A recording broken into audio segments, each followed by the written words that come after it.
Bonjour à tous, c'est le journal du 28 juillet 2025, on est lundi et ça chauffe sévère, aussi bien côté météo que côté actu. D'abord, la canicule n'a pas dit son dernier mot. Depuis fin juin, le sud de la France est en mode grillade, record de température explosée, avec des pics très élevés même la nuit, parfois 25 degrés. La vigilance rouge est toujours active dans une quinzaine de départements, et malheureusement, on compte plus de 480 décès liés à cette chaleur, principalement chez nos anciens.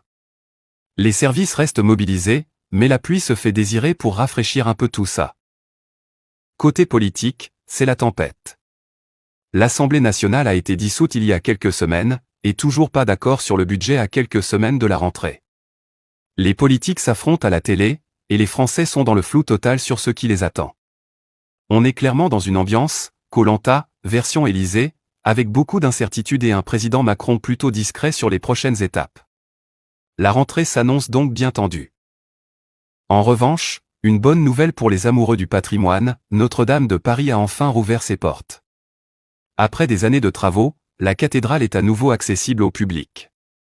Les touristes et les Parisiens vont pouvoir reprendre les selfies devant ce symbole, ce qui promet un été très insta-populaire. Sur le front technologique, l'intelligence artificielle fait toujours beaucoup parler d'elle. Un sommet important a eu lieu à Paris, rassemblant patrons, experts et geeks.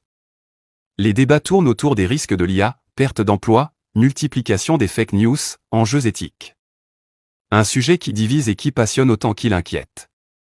Pour les portefeuilles, pas de répit, le prix du Navigo augmente encore, et les consultations chez le médecin coûtent un peu plus cher.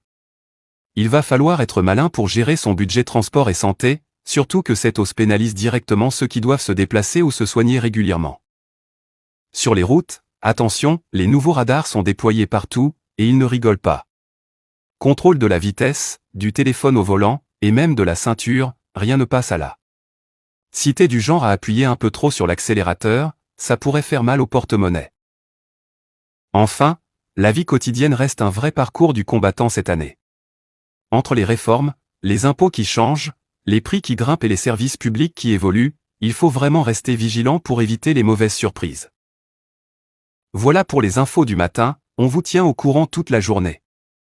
Allez, restez au frais, hydratez-vous bien, et à très vite pour une nouvelle mise à jour de l'actu.